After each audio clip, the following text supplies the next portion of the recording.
मैं जय कृष्ण गोस्वामी 4 लाल बुझक्कर का कहानी सुनाने जा रहा। इसी राज्य में 4 दोस्त रहा करता था। चारों दोस्त लाल बुझक्कर था। चारों दोस्त मन ही मन विचारने लगा, ये दोस्त अपने घर में तो सब कमाता है, लेकिन घर में कमाने से क्या फ़ायदा, चलो चलो बाहर कमाते। चारों दोस्त मिल करके एक रात से दूसरे राज चला गया और जाने के बाद दूसरे राज में दूसरे राजा के गेट पे जा करके डंका में चोट मारने लगा। डंका में चोट मारने के बाद सिपाही ने गेट खोला। गेट खोलने के बाद बोला, ये सिपाही साहब, मुझे राजा साहब से मिलना है। बोला, नहीं नहीं, राजा साहब से मिलने का समय होता है। बोला, नहीं नहीं, मुझे राजा साहब से मिलना अत्यंत जरूरी है। सिपाही ने जा कर के राजा साहब से बोला, वो राजा साहब, 4 दोस्त अपने आप को बोलता है कि मैं लाल बुझक्कर हूँ और आपसे मिलना चाहता है। राजा ने बोला, जाओ सम्मान के साथ, आदर सत्कार के साथ उन 4 दोस्त को अपने मेरे पास ले आओ। सिपाही ने गया और आदर सत्कार के साथ उसे अपने पास ले आया और 4 दोस्त से पूछने लगा, क्या आप लाल बुझक्कर हैं? बोला, हाँ, मैं तो लाल बुझक्कर हूँ। बोला, ठीक है। राजा ने क्या काम किया, एक डब्बे में एक अनार डाल दिया और एक दोस्त के हाथ में दे दिया। बोला, बोलो इसमें क्या है? पहला दोस्त ने बोला, दोस्त इसमें है तो लाले लाल। दूसरा दोस्त ने बोला, दोस्त इसमें तो लाले लाल है जरूर, लेकिन है इसमें गोले गोल। तीसरा दोस्त बोला, दोस्त लाले लाल तो है ठीक, गोले गोल तो है ठीक, इसमें तो है दानेदार। चौथा दोस्त बोला, ठीक है दोस्त, इसमें तो लाले लाल है जरूर, इसमें गोले गोल है जरूर, इसमें दानेदार है जरूर, इसे फोड़ दो, इसमें है अनार, खा लो 4 दोस्त। उसे फोड़ दिया और अनार सभी आदमी मिल करके खाने लगे। राजा को इस बात का विश्वास हो गया और बोला, ठीक, ये 4 दोस्त लाल बुझक्कर है। तुरंत बीरबल को आदेश दिया कि इस 4 लड़के के लिए खाना बनाओ। बोला, खाना में क्या बनाओ? कल के क्या बनाओगे? चावल बनाओ, मांस बनाओ, दही बनाओ और अनेक प्रकार का भोजन बनाओ। राजा के हुक्म के अनुसार चावल बना, मांस बना, दही बना। बस कुछ ही घंटों के बाद 4 दोस्त को खाना खाने के लिए दिया तो एक दोस्त बोलता है, दोस्त चावल तो गर्म है ठीक, चावल तो गर्म है ठीक, लेकिन चावल तो है बासी। अब ये बात सिपाही को सुन करके चक्कर आने लगा। बोला, अरे चावल तो भी गर्म है, अब बोलता है चावल तो है बासी। दूसरा दोस्त बोलता है, दोस्त मांस तो है ठीक, लेकिन मांस है कुत्ते का। अब तो सिपाही झुकने लगा, अरे साला, मांस तो मैंने बुच्चर के यहाँ से लाया हूँ, मांस तो हमने बनाया है, तो मांस कैसे कुत्ते का हो गया? तीसरा दोस्त बोलता है, दोस्त चावल तो है बासी ठीक, मांस तो है कुत्ते का ठीक, लेकिन दही है औरत का दूध का। अब तो सिपाही नशा से वो जमीन पे गिर गया। जमीन पे गिर जाने के बाद दूसरा सिपाही आया और उसे उठा पुठा करके मुंह पे पानी झोंकने लगा। बोला, ओ सिपाही साहब, आपको क्या हो गया? अरे भैया, मैं क्या बताऊं, ये भात तो गर्म है, लेकिन बोलता है चावल तो है बासी। मांस मैं लाया हूँ बुच्चर के यहाँ से, बोलता है मांस है कुत्ते का।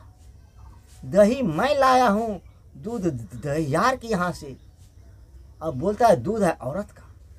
चौथा दोस्त बोलता है, दोस्त चावल तो है बासी ठीक, मांस तो है कुत्ते का ठीक, दही तो औरत दूध का है सही, लेकिन राजा है दोगला का जलवा, दोगला का पैदाइश। सिपाही दौड़ता हुआ राजा के पास गया। राजा साहब, ये तो बहुत बड़ा अन्याय हो रहा है। ये चारों लड़का बहुत बेतरह का बात बोलता है। बोला क्या बोलता है, जरा बताना। बोला राजा साहब, ये लड़का को मैंने गरम गरम चावल, मांस, दही दिया खाने के लिए। एक लड़का बोलता है, ये दोस्त, चावल तो है गरम सही, लेकिन चावल है बासी। दूसरा बोलता है, दोस्त, मांस तो है ठीक, लेकिन मांस है कुत्ते का। तीसरा बोलता है, दोस्त, दही तो है ठीक, लेकिन दही है औरत का दूध का। चौथा बोलता है, सरकार, राजा तो है ठीक, लेकिन राजा है दोगले का पैदाइश। अब तो राजा को एकदम दिमाग गर्म हो गया। बोला जाओ, जो खेत में धान लगाया था उसे पकड़ के ले आओ, जो बुच्चर है उसको पकड़ के ले आओ, दूध वाले को पकड़ के ले आओ, और मेरी माँ को पकड़ के ले आओ। अब राजा का माँ को पकड़ के ले आया, दूध वाले को पकड़ के ले आया, मांस वाले को पकड़ के ले आया, और जो किसान धान लगाया था उसे पकड़ के ले आया। अब चारों लड़के से पूछने लगा, ए चारों लड़का, अगर एक भी बात गलत निकला तो मैं इसी तलवार से तेरा गर्दन काट काट के मैंने इसी गड्ढे में डाल दूंगा। बोला ठीक है राजा साहब, एक भी बात अगर गलत हो गया तो मेरे चारों दोस्त को काट करके आप गड्ढे में डाल दीजिएगा। बोला ठीक है। किसान से बोला, ए किसान, ये चावल तो गर्म है सही, लेकिन चावल बासी कैसे है, मुझे बताना। बोला सरकार, धान लगाते लगाते एक कट्ठा खेत बच गया था, मैंने उस खेत को अगले दिन रोपा था, इसलिए वो चावल बासी है। बोला ठीक है, तू यहाँ बैठ जाओ। सिपाही को ऑर्डर दिया कि जो उसे खुट्टे लगा के बांध दो। सिपाही ने उसे खुट्टे लगा के बांध दिया। अब मांस वाले से बोला, ए मांस वाले, मैंने तो अपने सिपाही को भेजा था बकरे का मांस लाने के लिए, तूने कुत्ते का मांस क्यों दे दिया। बुच्चर ने बोला, हे राजा साहब, मैं आपसे हाथ जोड़ के विनती करता हूँ, आपने तो रोजाना 2 किलो मांस लेते थे, लेकिन आज तो आपने 3 किलो मांस का ऑर्डर दे दिए, और मैं 1 किलो मांस कहाँ से लाता। इसीलिए मैंने एक कुत्ता का बच्चा को काट के उसमें मिला दिया। जो राजा खा लेगा, मेरा टाइम बीत जाएगा, मैं कल से 3 किलो मांस का व्यवस्था करूँगा। तुरंत सिपाही को ऑर्डर दिया कि इस बुच्चर को बांधो और खुट्टे में बांधो। अब बुच्चर का हाथ बांध करके खुट्टे में बांध लिया। दूध वाले से बोला, ए दूध वाले, उन्हें औरत का दूध दिया है। तो लाल बुझक्कर ने बोला, हाँ, ये तो औरत का दूध दिया है। बोला क्या रे भाई, ठीक है। बोला हाँ राजा साहब, सब दिन आप 3 किलो दूध लेते थे, लेकिन आज मेरा ससुर आ गया था, मैंने 1 पाव दूध निकाल करके उसका दही जमा करके अपने ससुर को खिला दिया। आपका 1 पाव दूध कम हो जाने के कारण मेरी घरवाली ने अपने सीने से दूध गार करके आपको 1 पाव पूरा दिया, वही दूध औरत का हो गया। अब 3 बात तो मिल गया। चौथा बात, अपनी माँ से राजा ने म्याम से तलवार खींचा और अपनी माँ को बोला, माँ बताओ मैं किसका पैदाइश हूँ, नहीं बताओगी तो मैं तेरा गर्दन काट करके फेंक दूंगा। उसका माँ ने हाथ जोड़ के बोला, बेटा मेरा लाज बचा लो बेटा, मेरा मुंह मत खुलवाओ। बोला नहीं माँ, आज मैं तेरा मुंह अवश्य खुलवाऊंगा, मैं किसका पैदाइश हूँ। ये लड़का ने मुझे दोगले का पैदाइश कहता है।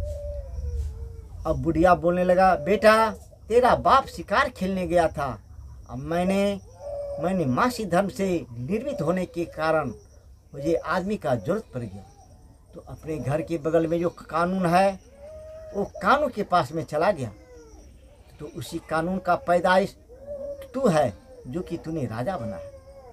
राजा ने म्याम से तलवार खींचा और अपने माँ का गर्दन काट करके उस गड्ढे में डाल दिया, और बुच्चर का भी गर्दन काट के उस गड्ढे में डाल दिया, दूध वाले का गर्दन काट के गड्ढे में डाल दिया, और किसान को भी काट के डाल दिया। चारों को गड्ढे में काट करके डाल दिया और गड्ढे को बरोबर कर दिया। बरोबर करने के बाद अब चारों लाल बुझक्कर को नए नए कपड़े, नए नए जूता दे करके और इनाम दे करके अपने राज से विदा कर दिया। अब चारों लाल बुझक्कर का कहानी समाप्त।